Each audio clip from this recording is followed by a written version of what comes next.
Hello, my dear students. Myself, Amira Valia, Faculty of Chemistry from ICT PG Center, Junagadh. અને પહેલાંના video સેશનમાં આપણે સિલિકોન્સના ક્લાસિફિકેશનનો એક part આખો જોયો હતો, જેમાં એની સિન્થેસિસ ને બધું આપણે જોયું હતું. સેકન્ડ પાર્ટમાં જે સિલિકોન ફ્લુઇડ્સ, સિલિકોન રબર્સ, સિલિકોન રેઝિન્સ જે હતા એના વિશે થોડું ડિટેલિંગથી આપણે જોઈ લઈએ. That is another classification of silicons on the basis of physical state. એનો ફિઝિકલ સ્ટેટ કેવો છે એના ઉપર એનું ક્લાસિફિકેશન છે એ આપણે જોઈએ. That are classified in silicon fluids, silicon grease, silicon resins and silicon rubbers. Let us first discuss about the silicon fluids. Dimethyl and the methyl phenyl fluids are two commonly available silicon fluids. Generally silicone fluids જે available છે એ બે કયા છે? તો કે methyl and methyl phenyl fluids. બરાબર. હવે એ કઈ રીતે પ્રિપેર કરવામાં આવે છે? They are prepared by adding pure dimethyl dichlorosilicate into strongly acidify water. Strongly acidify water હોય એની અંદર આપણે ડાયફિનાઇલ ડાયક્લોરોસિલિકોનને સિલેનને શું કરીએ તો કે એડ કરીએ.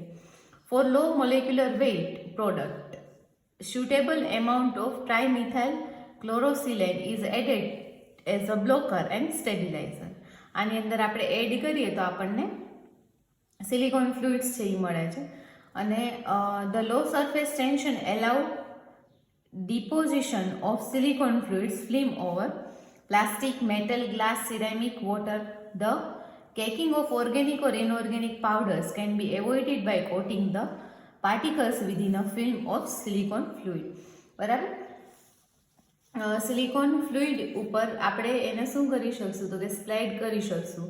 અને એની સિલિકોન અથવા કોઈ બી મટીરિયલ હોય, બરાબર, એના ઉપર તમે એને સ્પ્રેડ કરો અને એનું કેકિંગ એને બેક કરો તો શું થઈ જાય, એના ઉપર એની થિન ફિલ્મ છે એ તમને જોવા મળે. તો આવી રીતે એનો આપણે યુઝ છે એ કરી શકીએ છીએ. Next one is silicone grease. તો સિલિકોન ગ્રીઝને આપણે ડિટેલમાં જોઈએ. એઝ વી નો કે ગ્રીઝનું કામ શું હોય છે તો કે લ્યુબ્રિકેન્ટ તરીકે વર્ક કરવાનું. તો આનો પણ એ જ વર્ક છે એ આપણે જોઈશું. The grease are prepared from the silicone fluids using filters such as silica, thin, lithium soap and carbon black. Silicone ફ્લુઇડ્સનો જ યુઝ કરીને સિલિકોન ગ્રીઝ છે એ બનાવવામાં આવે છે. ફિલ્ટર્સ યુઝ કરીને, જેવા કે સિલિકા છે, lithium soap છે, કાર્બન બ્લેક છે. The silica carrying grease are used in lines carrying solvent and corrosive chemicals and also for lubricant place where rubber must move against steel. lubricant તરીકે એ work કરી શકે કે જેથી steel છે rubber through આરામથી શું થઈ શકે તો કે પાસ આઉટ થઈ શકે. કોરોઝિવ કેમિકલ્સ છે એને રેઝિસ્ટ કરવા માટે પણ સિલિકોન ગ્રીઝનો છે યુઝ થાય છે. Grease with lithium soap filter can function from -75 degree to 150 degree and are primarily designed for use in ball bearing operating under light to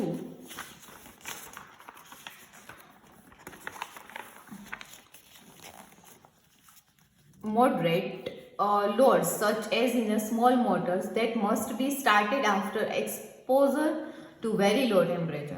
બહુ જ ઓછા ટેમ્પરેચરે એ આપણે આમાં જોયું કે -75 ડિગ્રી સુધી એમાં છે કે ફરક છે એ નથી પડતો, એ છે એ વધારે પીગળતું નથી. બરાબર. તો લ્યુબ્રિકેન્ટ તરીકે છે આપણે એનું લો ટેમ્પરેચર્સ જ્યાં બહુ જ હોય અને કોઈ મશીનરી યુઝ થતી હોય તેમાં ગ્રીસ તરીકે આપણે એનો યુઝ કરી શકીએ છીએ. The grease with carbon black filter are most heat resistant and are used in high temperature conveyors, oven doors et cetera. આ ગ્રીસ ફિલ્ટર છે એ જો કાર્બન બ્લેક ઉપર કાર્બન બ્લેકનો એઝ અ ફિલ્ટર તરીકે યુઝ કરી અને કરવામાં આવે તો હીટ રેઝિસ્ટન્સ કમ્પોનેન્ટ્સના મેન્યુફેક્ચરિંગમાં એનો છે યુઝ થાય છે, જેમ કે ઓવન ડોર્સ છે. બરાબર.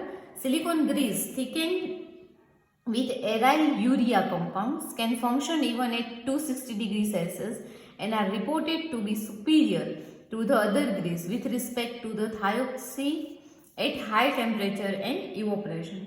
હવે આ જે સિલિકોન ગ્રીસ છે એ જનરલી જ્યારે જો એનું કોમ્બિનેશન આપણે યુરિયા કમ્પાઉન્ડ એરાઇલ યુરિયા સાથે લેવામાં આવે તો it will give the best grease result. Even 260 degree Celsius સુધી એ શું કરી શકે છે તો કે વર્ક કરી શકે છે, ડીકમ્પોઝ છે એ નથી થતું, બરાબર. જનરલી બનાવવામાં આવે છે સિલેન્સનું હેલોજિનેશન કરો એટલે તમને ક્લોરોસિલેન્સ મળે છે, જેનું હાઇડ્રોલિસિસ કરતાં આપણે બધી પ્રોસેસ આગળ જોઈ લીધી છે. એમાં આલ્કોહોલ તમે એડ કરી શકો છો. વળી તમે એનું જો કન્ડેન્સેશન કરો તો આપણે સાયક્લિક જે સ્ટ્રક્ચર જોયા હતા સિલિકોન અને ઓક્સિજનના, દેટ ઇઝ પોલિસિલોક્સિન્સ, ઓકે, એ આપણે બનાવી શકીએ છીએ. અને આનો આપણે જનરલી એના તરીકે યુઝ કરીએ છીએ તો કે ગ્રીસ તરીકે યુઝ છે એ કરીએ છીએ. Now let us discuss the another point, that is silicone resins. Okay, what are silicone resins? The silicone resins contain green structure and have a much higher cross-link density than silicone elastomer. Resin અને ઇલેસ્ટોમર આની પહેલાં આપણે physical કેમિસ્ટ્રીમાં જે પોલિમરનું chapter જોયું એમાં એ બે વચ્ચેનો difference જોયો હતો. એઝ યુઝવલ રેઝિન્સ છે એમાં ક્રોસ લિંકિંગ છે એ વધારે હોય છે ઇલેસ્ટોમર કરતાં, અને રિંગ ટાઈપનું સ્ટ્રક્ચર હોય છે. The resins are prepared by hydrolyzing and condensing mixture of bifunctional or trifunctional alkyl chlorosilicate. ક્લોરોસિલિકેટ હોય બાયફંક્શનલ અથવા તો ટ્રાયફંક્શનલ, બરાબર, એનું હાઇડ્રોલિસિસ કરી અને એનો આપણે એઝ અ સિલિકોન રેઝિન તરીકે યુઝ કરી શકીએ છીએ. શેમાં એનો યુઝ થાય છે? Coating resins, laminating resin, water repellent resins, electrical resins and foam resins. આટલા ટાઈપમાં એ ડિવાઈડ છે એ થઈ શકે છે ને એ પ્રમાણે આપણે એનો યુઝ છે એ કરી શકશું. Now let us discuss about the detailing in it. Copolymeric resin of desired properties can be obtained by condensing two polymer. હવે લાઈક આપણે એ વસ્તુ ભણી ગયા કે અમારે રબરથી સારી ક્વોલિટી કે સારી કઈ વસ્તુ જોઈએ છે નેચરલ રબરથી, તો આપણે એનું શું કરીએ છીએ તો કે વલ્કેનાઇઝેશન છે એ કરીએ છીએ, બરાબર. તો એવી જ રીતે જ્યારે તમે કોપોલિમેરિક રેઝિન્સ છે એમાંથી કોઈ સારી પ્રોપર્ટી જોતી હોય તો બે કે એથી વધારે રેઝિન્સને આપણે શું કરીએ છીએ? કોપોલિમરાઇઝ કરાવીએ છીએ કે જેથી ફિનોલિક એસ્ટર છે, ઇપોક્સાઇડ છે, એવા ફંક્શનલ ગ્રુપ સાથે જ્યારે તમે રિએક્શન કરાવો છો તો તમને સારી ક્વોલિટીના રેઝિન્સ છે, સિલિકોન રેઝિન્સ છે એ મળે છે. The properties of these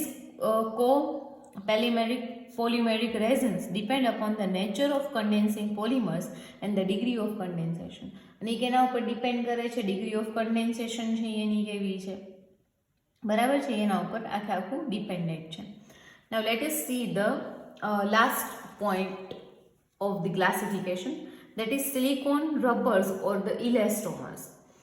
These are prepared by miming together a dimethyl silicone polymer and inorganic filter, જેવા કે titanium oxide, zinc oxide, iron oxide એવા ફિલ્ટરનો યુઝ કરી અને આના ઉપર જો ડાયમિથાઇલ સિલિકોન છે એ એડ કરવામાં આવે એન્ડ અ વલ્કેનાઇઝર તરીકે, ધારો કે વલ્કેનાઇઝેશનમાં આપણે સલ્ફર યુઝ કરતા હતા, એવી રીતે આમાં શું યુઝ કરવાનું છે તો કે પર ઓક્સાઇડ, જેવા કે બેન્ઝોઇલ પર ઓક્સાઇડ છે, બરાબર. એનું જ્યારે આપણે યુઝ કરીએ, the outstanding characteristic of all silicone rubbers is the markable stability at evaluate temperatures.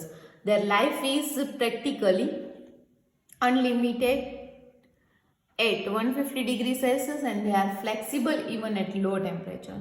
And is જે આ રબર છે એ હાઈ ટેમ્પરેચરે બી એટલા બધા વર્કફુલ છે અને -90 ડિગ્રી સુધી લોઅર ટેમ્પરેચરે પણ આમાં છે એ ફેરફાર થતો નથી અને એની કેરેક્ટરિસ્ટિક સેમ એઝ ઇલેસ્ટોમર જેવી જોવા મળે છે. તો અહીંયા આપણો ઇનઓર્ગેનિક પોલિમરનો third portion, that is silicones છે એ કમ્પ્લીટ થાય છે. આના પછીના નેક્સ્ટ વિડીયો સેશનની અંદર આપણે નેક્સ્ટ જે ઇનઓર્ગેનિક પોલિમર બાકી રહ્યો છે સિલિકેટ્સ, બરાબર, એ કમ્પ્લીટ કરીશું. Thank you.